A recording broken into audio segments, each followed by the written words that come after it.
Today I'm sharing loads of ways to use a simple rainbow stencil, including a couple of Christmas cards. Curious? Let's get started. My color combination for today is Samba, Coral Cabana, Tiki Torch, and Aquatini. Because I'll be blending ink through the stencil, I want to test and see how these inks mix together. So I'm swiping them down onto a piece of cardstock in a kind of plaid pattern. One swipe down and one across. As the inks dry, they'll fade back a little bit, and it's really neat to see how they interact with each other. Even in the areas where the color is overlapping itself, you can see you can get a deeper color than where it's just one layer of ink.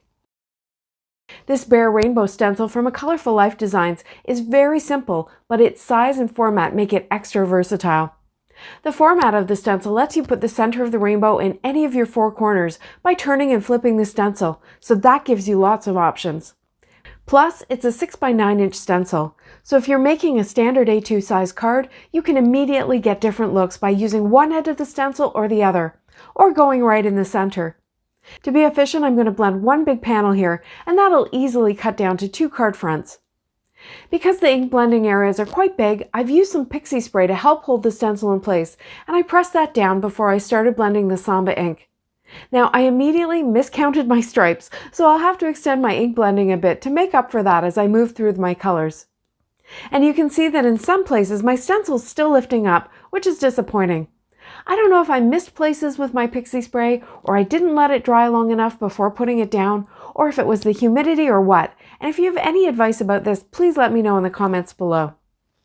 As I'm blending these almost primary colors, you can see I'm getting a full rainbow of colors, with the green from the Tiki Torch and Aquatini, the orange from the Tiki and Coral, and the purple from the Samba and Aquatini. When I peeled back the stencil, you can see a couple of areas where the stencil moved and my ink blending wasn't perfectly crisp, but I've got a solution for that in a few minutes. So right away, with just basic ink blending and nothing fancy, here are 2 looks you can get. With that one cleaner side, I made this simple thank you card by adding a simple stamped sentiment on a white heart die cut. I matted the heart on a black circle die cut, and I finished all my cards today with red illusion gems from Crafty Meraki, which flash red and yellow depending on the light. I'll come back to what I did with that other panel a little later on. Okay, so let's do that again. This time I'm going to take this simple stenciling a step further. First, I did pretty much the same thing I did for my first panel, and I even got a cleaner result. Next, I cleaned the stencil and flipped it over so that the rays are going in the opposite direction. I did spray that other side with pixie spray, so now both sides of my stencil are sticky. Then I just blended the colors through again, going back over the blended areas where I needed to, especially where that purple was being created with the Aquatini and Samba. It's really quite dark. At this stage, I started realizing that this is quite a Christmassy color combination, and I guess I shouldn't have been surprised, but I had been thinking it was a nice summery color combo. Doesn't that panel look great? Now I trimmed this down so I got 2 panels again, one from each end, and these are pretty intense in color, so I finished both my cards with big white elements. For the first one, I used the birthday Slimline tag set from Crafty Meraki. This has a big vertical birthday word along with a couple of smaller add-ons, and I chose the happy for this one. For the other panel, I chose the biggest Christmas tree from Waffle Flower's Nesting Christmas Tree die set, and a simple peace, love, and joy sentiment from Classic Christmas Sentiments.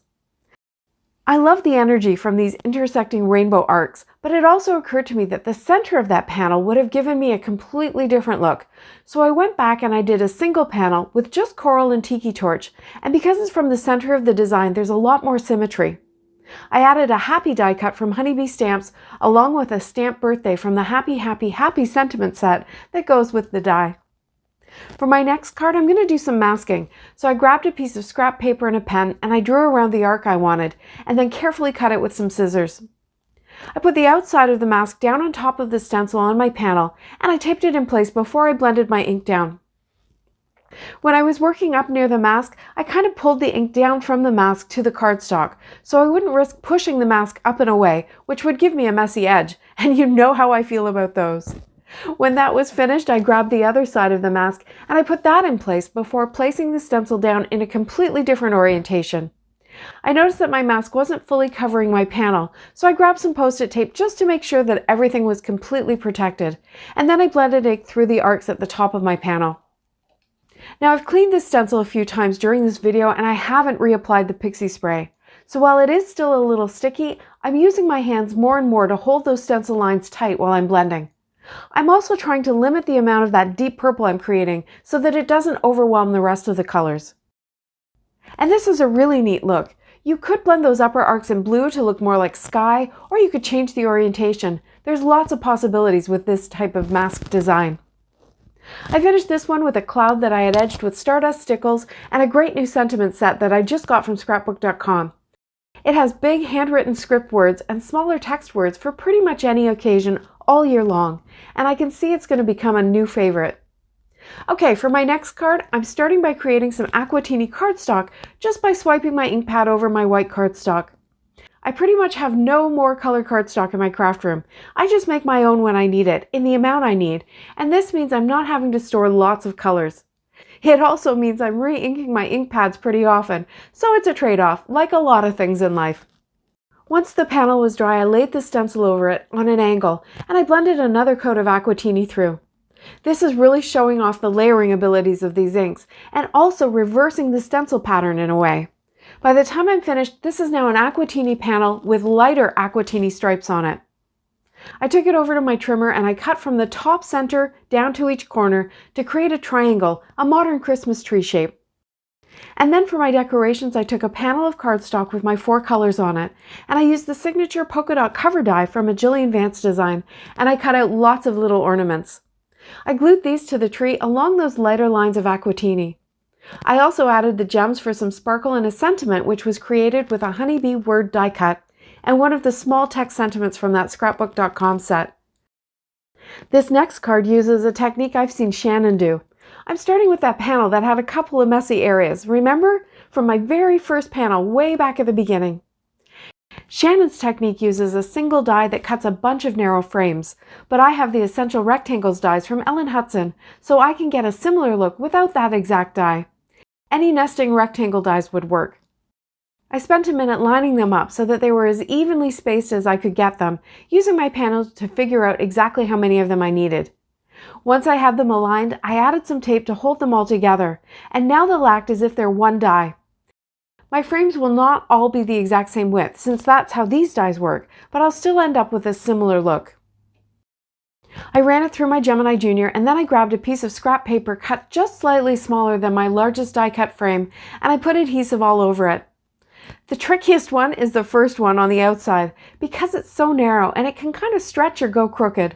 So I spent a bit of time getting that down straight on the sticky scrap paper. Once it was in place, the rest were easy. I laid each next frame into the outline, but I turned them 180 degrees each time. This breaks up the pattern and creates something completely different. And as I'm watching this now, I'm thinking it might be fun with square frames, but turning each one only 90 degrees. Anyway, as I put each one in, you can see a new pattern emerging that looks like 2 rainbows colliding in the center. I thought this panel was fun, but a bit much, so I put this one aside and I created a newer, cleaner panel with just a 5-arc masked rainbow and lots of white space. This would give you yet another look, just as it is, by the way.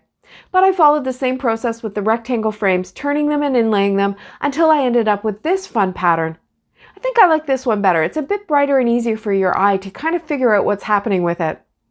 To finish this one, I cut a circle from the center of it, and I inlaid a black circle back in with a black matted die-cut sentiment from My Favorite Things. I think this would be a great design for that most difficult card-receiving demographic, the young teens. And you know I wasn't going to be able to resist. Here's what that same 5-arc rainbow design looks like after the twist and turn process, but this time with a square, turning it 90 degrees each time. What do you think? Same colors, same stencil, but these cards all have very different personalities, don't you think? What's your favorite way to get more from a stencil? Let me know in the comments below. Thanks so much for watching. See you next time.